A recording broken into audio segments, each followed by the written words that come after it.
Good afternoon, welcome back to another video on the channel. So we have reached the quarterfinal stage of the Women's 2024 US Open. We have four fantastic quarterfinals lined up.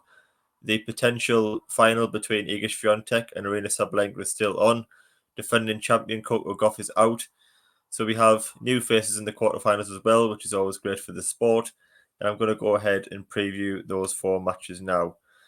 So kicking off with Paula Badosa against Emma Navarro. Now, Badosa is a player that survived a huge scare against Rus in round 3, winning a marathon deciding match tiebreak. She was back to her best in the last 16 against Wang, dismissing her with a loss of just 3 games. Badosa's a player that's got a great serve. She's got huge weapons for the hard courts. She moves very well, being a great clay court player. She's got the ideal game style for fast hard courts. And I just feel like overall it's fantastic to see her back competing at the quarterfinals of majors after what was a career-threatening injury with her back. So to see her back on court and healthy and fit and hopefully climbing back into the top 10 because she's an outstanding player is great for the sport and great for herself as well. Emma Navarro defeated Coco Gauff for the second time at back-to-back Grand Slams after she beat her at Wimbledon as well, with just ultra rock-solid tennis and consistency. We know that Gauff hadn't produced anywhere near her best tennis in the past few months. She had to fight her way to the last 16 at the US Open. I thought she showed incredible heart, particularly against Svitolina, to turn that match around when not perhaps playing her best. But Navarro yesterday just counterpunched excellently. She hit precise winners. The variety was great. She really unravelled Gauff.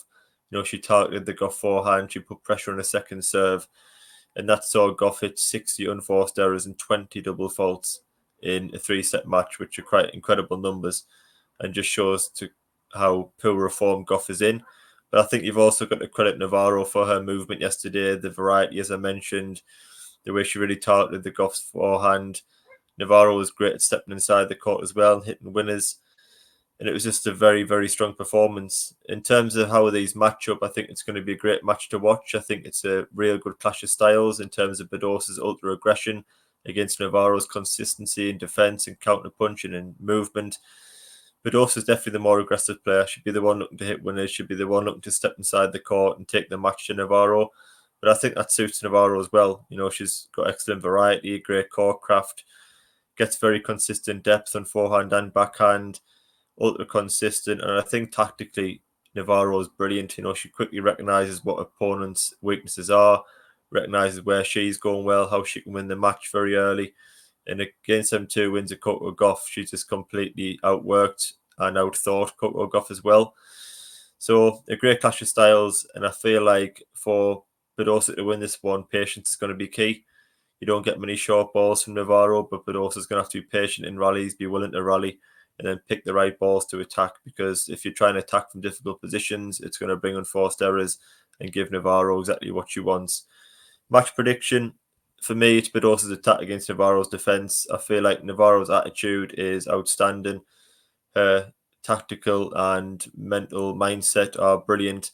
I'm going to go Navarro to tough this one out in 3 sets.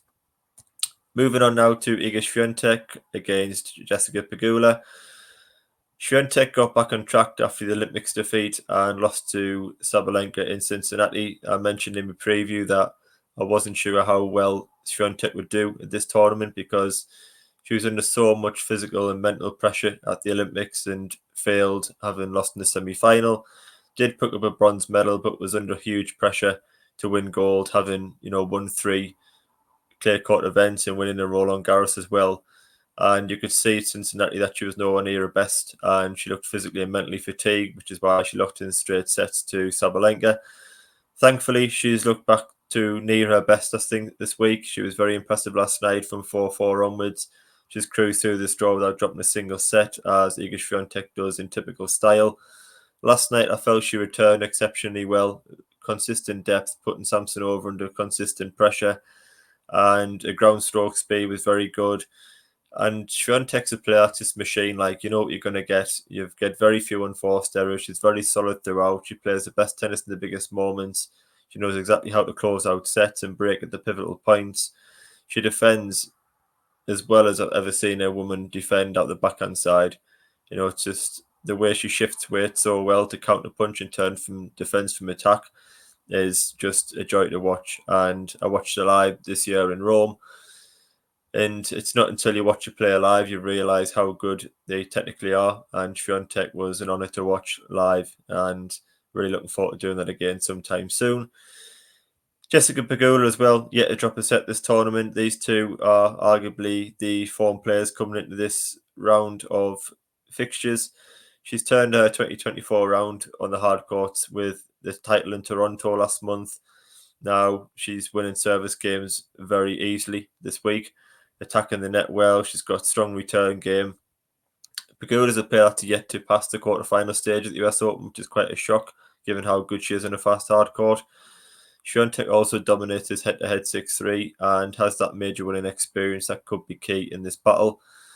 In terms of match prediction, you can't fault either player. They've both yet to drop the set throughout the championships. This is going to be far and away the hardest match of each of this tournament. Solidness and the consistency of Swiatek's ground strokes, I think, could be the difference. So I'm going to go Iga Swiatek to win this one in 2 sets. Moving on now to Zheng against Sabalenka. Zheng has had to really fight to get to this stage. As you can see, a set down in the opening round, set down in the second round. Had to go to decide against Donna Vekic, who repeated the gold medal match at the Olympics. But on the back of the Olympics gold, I think it's been a huge physical and mental effort for Zheng to get to this stage. But you've also got to give her immense amount of credit for getting to this stage, whatever happens now against Sabalenka. When you look at how Alcaraz and Djokovic performed this year's US Open going out very early, it just shows you how mentally and physically tough it is to do the Olympics and then go straight into a major pretty much on a different surface. So the fact that she's battled to this stage, obviously Sabalenka is the best hardcore player in the world. It's going to be a hell of a task in front of her.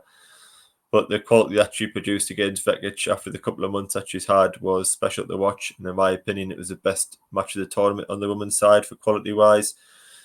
The forehand speed of Sabalenka could be the difference in this one, but Zheng is a player that's in great form. She's very confident, but she will need to be at absolute best against Sabalenka on a fast hard court. On to Sabalenka, cruised through the draw pretty much as you'd expect. She did lose the opening set against Alexandrova, but quickly recovered to dominate the last 2 sets, 6-1 and 6-2. She was outstanding in Cincinnati, beating all the top players in straight sets, including Iga Swiatek for the first time in her career. She's carried that form into New York. Over the shoulder issue now, which is a huge plus for her.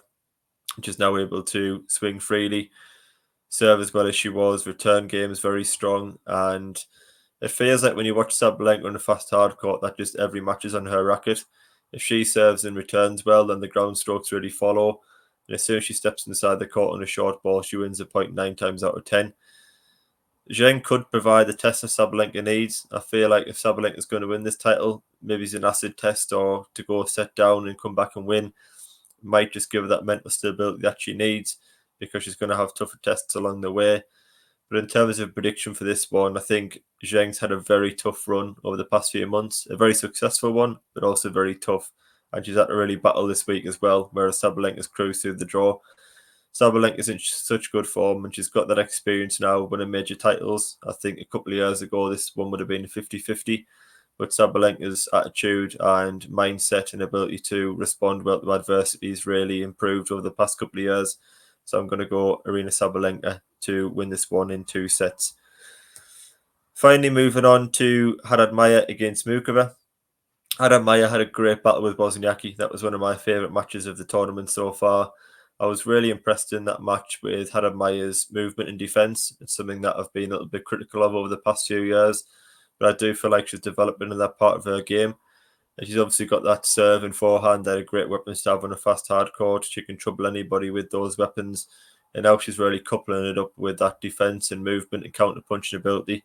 And it's turned into her a good all-round player. And you can see why she's starting to have real success consistently on all different surfaces. Mukova is one of my favourite players to watch across all of tennis, men's or women's. There's very few players in the world that are as technically as good as Karolina Mukova. She was an absolute joy to watch yesterday against Paolini. We know the success that Paolini's had this year, but Mukova was just incredible from ball one to the finish. Her backhand is as close to perfect as you're going to see on the men's or women's tour.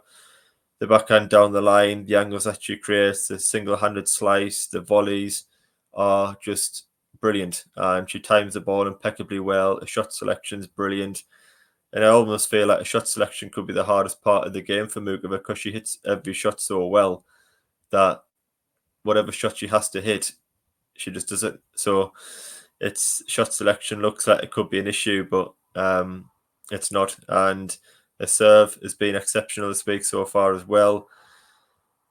Brilliant to see her back, after what was a long time out of the sport. It's brilliant to see people like Mukova back, and I hope she stays injury free because I've got no doubt in my mind that she has a talent to win major titles. Top 5 in the world, in my opinion, ability wise, and maybe her name could be on this trophy. In terms of a prediction, I haven't seen a huge amount of Haddad Maya this tournament. I'm aware that she's got huge weapons suited to a fast hardcore, but yesterday when I watched Mukova, I was just ultra impressed. I feel like she adapts well to any different surface against any player. I'm going to go Karolina Mukova to win this one in 3 sets. So thank you for watching. If you would like to leave your predictions for the quarterfinals, do leave them in the comment section below. If you would also like to like the video, it would be greatly appreciated.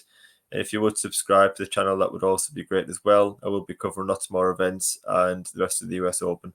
So thank you for watching, and I will see you on the next video.